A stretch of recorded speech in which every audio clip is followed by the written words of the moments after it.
Welcome back to another episode of Barbecue and Bottles, and today we're going to be doing a steak experiment where we're comparing a cast iron pan to a traditional non-stick pan. We had done a video where we compared cast iron to stainless steel, and this was one of the top videos that you asked for. So we've got our typical Lodge cast iron pan here, and we've got that up against a non-stick pan.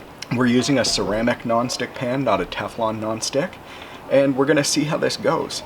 Now, I don't want to prejudge this, but cast iron, because it has a higher thermal capacity, I think is going to result in a more even, quicker, better crust on the steak versus the non-stick. I think we're going to really struggle to get that crust here, but who knows? Let's see, and let's jump into this experiment. So the first step, we're just going to get our burners on high. Now, we'll get our pans in the barbecue, and we'll just close down the hood and let these warm up. Now we're just gonna peel apart this garlic here. Now you're just gonna take your chef's knife, smash down that clove of garlic, and it's gonna make it easier to just peel off the paper. The other thing that's easy to smash here is the like button. It really helps us with the YouTube algorithm. It's easy, it's free, so if you wouldn't mind helping us out and smashing it just like we smashed that clove of garlic. So we've got some beautiful grass-fed strip loins here. Now these New York strips, we had our butcher cut them about 1.25 inches thick each. And if you come in here, you can really see the grass-fed beef. There's a little less marbling than, say, a steer that's finished on corn or grain. But what we did with these to prep them, we put on a bunch of kosher salt, we seasoned it to our flavor profile, put them on a cooling rack over top of an aluminum baking sheet, and then slipped them into the fridge, and we did a 24-hour dry brine. The result is a super dry surface of the steak, and that, as we put it into the cast iron pan, is just going to allow all of that heat transfer to go into the Maillard reaction and build that wonderful crust that we're looking for. So now with our ingredients, we've got our steak, we've got our smashed garlic, we've got some rosemary sprigs, and of course, we have some clarified butter. I'll put a link to the description down below if you want to try your own clarified butter, making your own at home. It's a lot cheaper than buying it at the store. So now, let's check in on these pans and see if they're up to temp. Now we've got our little infrared thermometer here. We're just going to pull the trigger and check the temps. We're looking for a temperature of 450 to 500 degrees Fahrenheit. We've got that on the cast iron. And then here on our non-stick, we're at 470, almost 480. So now it's time to add in a high smoke point oil. We use avocado oil. Just get a little bit of that on the base. Swirl it around like that so we've got a nice even coating all over the pan. Now we're just going to get the steaks on their fat caps in the pan as best we can.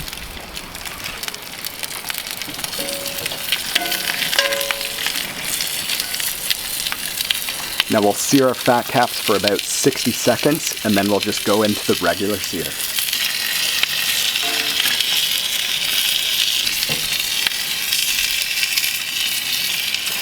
All right, now we'll just place the steaks down on their sides. We'll close this lid down. So we're just gonna let these steaks sear away here for about 4 minutes. And you know the steak's gonna be ready to turn when you use your tongs and there's no resistance as you go to flip the steak. If there's any resistance, let it form that crust a little while longer and then turn it. All right, now let's check on these crusts. So there's your non-stick crust, not too bad. Now let's check in on the cast iron. Just look at that beauty.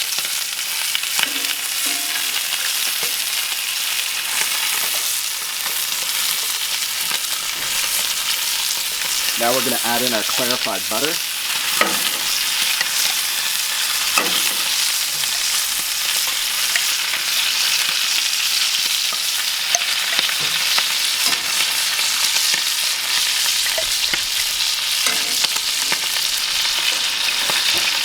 We'll ruffle up a little bit of rosemary here.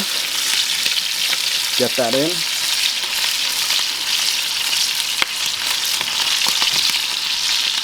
Oh, you can really smell the aromatics from this rosemary.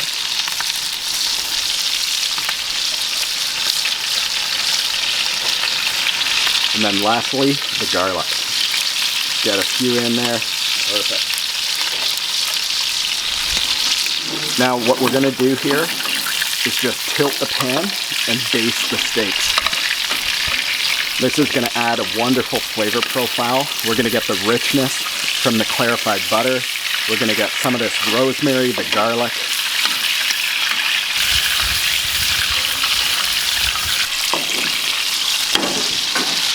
Now we'll do the same with the cast iron.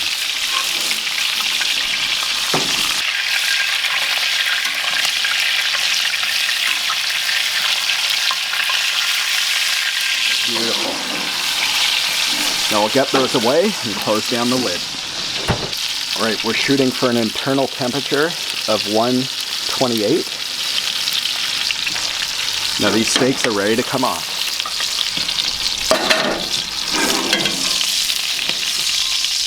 Now we're just going to let these steaks rest for about 10 minutes, and that'll allow the juices to redistribute evenly throughout the steaks before we slice into these.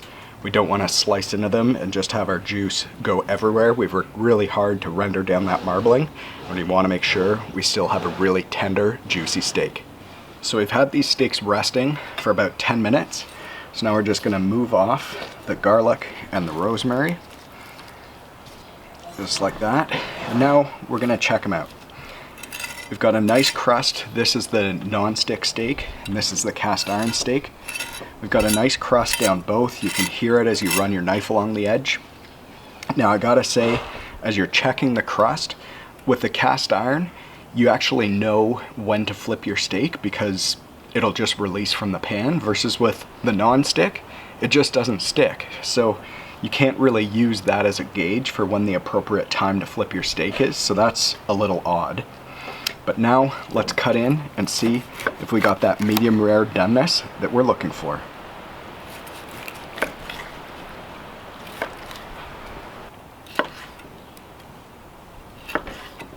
So we've got some of the mid sections here flipped over, and you can see we probably overshot our medium rare. This is more medium, which for my wife, who's the camera woman here, that's her preference, so she's already smiling at this outcome. But as you look, you can see the crust here. It's a little bit better on the cast iron. There's a little less evenness to the crust on the non-stick. But now let's just dig into this. We're gonna take a piece and do the ultimate test, which is the taste test. So I love doing a taste test with the actual fat cap.